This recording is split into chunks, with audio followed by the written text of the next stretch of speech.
آج کل جو ہمارے ڈرامے ہیں، فلمیں ہیں، خاص طور پہ ہمارے برِ صغیر کے اندر، سوسائٹی کے اندر، سب کانٹیننٹ کے اندر، ان کا موضوع عشق اور محبت رہتا ہے۔ وہ ظاہری سی بات ہے، وہ اس عشق اور محبت کی طرف لے جاتے ہیں جس کا ایک تو کوئی نیچرل کوئی خاص کنسیپٹ نہیں ہے۔ پھر اس محبت کی وجہ سے معاشرے کے اندر ایک بگاڑ بھی آتا ہے۔ ایک فار ایگزامپل اپنے بیٹے کو بزنس کرنے کے لیے یا اسٹڈی کرنے کے لیے کسی نے بھیجا ہے کہیں کچھ بننے کے لیے، وہ وہاں پر جا کر کوئی رانجھے کا روپ دھار لیتا ہے، کوئی سسی پنو بننے کی کوشش کرتا ہے۔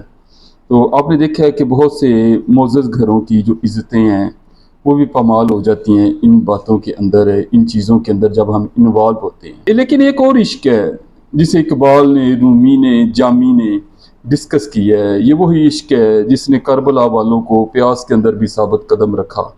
وہ کون سا عشق ہے؟ کبھی آپ نے سوچا ہے؟ اس عشق کا مقام ہی ایک الگ ہے کہ آپ دنیا کا کوئی بھی کام لائف کے اندر جو ہے وہ اللہ پاک کی رضا کے لیے کریں۔ آپ اپنی زندگی کے ایک ایک دن کو انالیسس کریں جو آپ نے جی لیا ہے۔ آپ سورج طلوع ہونے سے شروع کریں جب آپ کام شروع کرتے ہیں، اور طلوع ہونے پہ اپنا انالیسس کریں ڈیلی بیس پہ لائف کا، کہ کیا آج اللہ پاک کی رضا کے لیے پورے دن کے اندر میں نے کوئی ایک کام کیا ہے؟ ہزاروں کام کرتا ہے انسان دنیا میں، سینکڑوں کرتا ہے، درجنوں کرتا ہے، کچھ سست ہوتے ہیں میری طرح، وہ کچھ بھی نہیں کرتے۔ تو آپ نے ڈیلی بیس پہ اگر اپنی ایک روٹین بنا لیں کہ جب سورج غروب ہوگا تو آپ نے انالیسس کرنا ہے، سونے سے پہلے انالیسس کرنا ہے کہ کیا آج پورے دن میں اللہ پاک کی رضا کے لیے کوئی ایک بھی کام سر انجام دیا ہے۔